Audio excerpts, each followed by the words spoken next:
సంఘస్థుల మధ్య ఐక్యత, స్నేహం పెంపొందించేందుకు ప్రతి ఏటా వాసవి సేవా సంఘం ఫ్రెండ్షిప్ డే వేడుకలు నిర్వహించడం అభినందనీయమని సంఘం గౌరవ అధ్యక్షులు లింగమల్లి కృష్ణ, ప్రగళ్లపాటి కనకరాజు, న్యాయవాది గోకుల కృష్ణలు అన్నారు.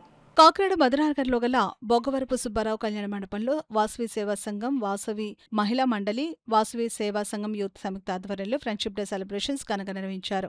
కార్యక్రమంలో భాగంగా సాంస్కృతిక కార్యక్రమాలు, లక్కీ టిప్ కార్యక్రమాలను ఉత్సాహభరితమైన వాతావరణంలో జరిపించారు. వాసవి సేవా సంఘం వ్యవస్థాపక అధ్యక్షులు తేలుగుంట సుబ్రహ్మణ్యం అధ్యక్షతన జరిగిన కార్యక్రమంలో అతిథులు లింగమల్లి కృష్ణమూర్తి, ప్రగళ్లపాటి కనకరాజు, గోకుల కృష్ణలు పాల్గొని ఫ్రెండ్షిప్ డే కేక్ను కట్ చేసి సభ్యులకు తినిపించి శుభాకాంక్షలు తెలియజేశారు. అనంతరం లక్కీ టిప్ల విజేతలకు అతిథులు బహుమతులు అందజేశారు. ఈ కార్యక్రమంలో పెద్ద సంఖ్యలో వాసవి సేవా సంఘం, వాసవి మహిళా మండలి, వాసవి సేవా సంఘం యూత్ సభ్యులు, మహిళలు పాల్గొన్నారు.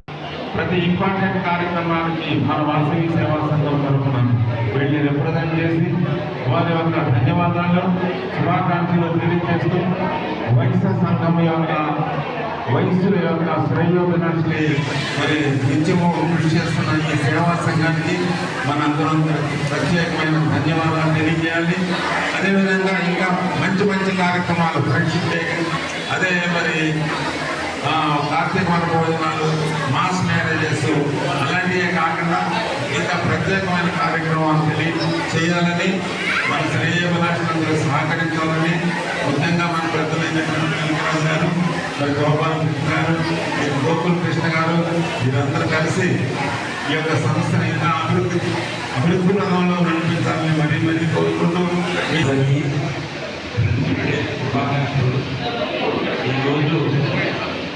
మనకి ఇంతమంది కలిసామంటే అది బికాస్ ఆఫ్ ఫ్రెండ్షిప్. మన రిలేషన్ కింద ఫ్రెండ్షిప్ ఇంపార్టెంట్. అదే ఫ్రెండ్స్ అందరికీ ఇంపార్టెంట్.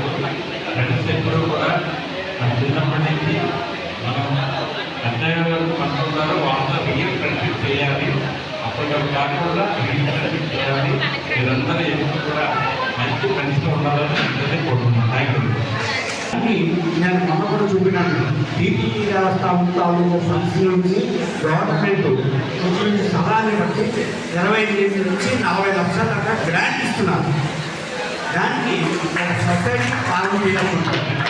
ఆ సొసైటీ ఫార్మ్ చేసింది నాకు చెప్తే నేను ఒకసారి ప్రొసీజర్ మాట్లాడి అవసరమైతే లీజ్ రాయించుకోవాలని ఏదో చేసి అక్కడ వెంకటపరమేశ్వర గుడి ఈశాన్యంలో కట్టాలని నిర్ణయం చేసుకున్నామని అనుకుంటున్నాను. మీరందరూ కోఆపరేట్ చేస్తే అవుతుంది. మీ అందరికీ కళ్యాణ మండపం కట్టడం ఒకటి. ఈ కళ్యాణ మండపానికి కూడా గవర్నమెంట్ 60 లక్షలు శాంక్షన్ అయింది. ఈ 60 లక్షల్లోనూ మేము రేపు ఎటువంటి నుంచి కండక్షన్ వచ్చి మ్యాక్సిమం జనవరి మాఘ మాసానికి పెళ్లికి ఇచ్చే ఏర్పాటు చేయాలని నేను ఆశిస్తున్నాను.